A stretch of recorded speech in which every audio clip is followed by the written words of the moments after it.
News మీకోసం. గర్భధారణకు ముందు 3 నెలల పాటు మహిళలు పీల్చే గాలి చాలా కీలకమని పరిశోధకులు పేర్కొంటున్నారు. ఆ సమయంలో వాయు కాలుష్యానికి గురైతే అది పుట్టబోయే శిశువుపై ప్రభావం చూపిస్తుందని వారంటున్నారు. పుట్టిన 2 ఏళ్లలోపు శిశువుకు బాడీ మాస్ ఇండెక్స్ BMI స్థాయిలు ఎక్కువ ఉండడంతో పాటు ఊబకాయం కూడా వచ్చే అవకాశం ఉందని శాస్త్రవేత్తలు హెచ్చరిస్తున్నారు. గర్భం ధరించడానికి 3 నెలల ముందు నుంచే వీర్య కణాలు, అండాలు పరిపక్వ దశకు చేరుకుంటాయి.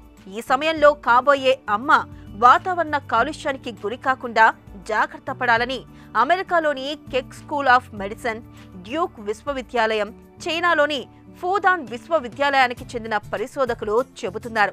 5,834 మంది తల్లులను, వారికి పుట్టిన బిడ్డలను అధ్యయనం చేసిన తర్వాత వీరు ఈ నిర్ధారణకు వచ్చారు. ఈ పరిశోధనను ఎన్విరాన్మెంటల్ జర్నల్ ఇటీవలే ప్రచురించింది.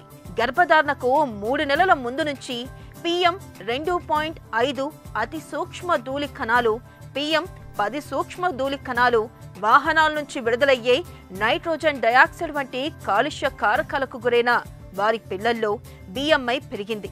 బిడ్డలకు ఊబకాయం రాకుండా ఉండాలంటే మహిళలు గర్భధారణకు 3 నెలల ముందు నుంచే కాలుష్యం బారిన పడకుండా తగిన జాగ్రత్తలు తీసుకోవాలని ఈ ఫలితాలు హెచ్చరిస్తున్నాయని పరిశోధకులు చెబుతున్నారు.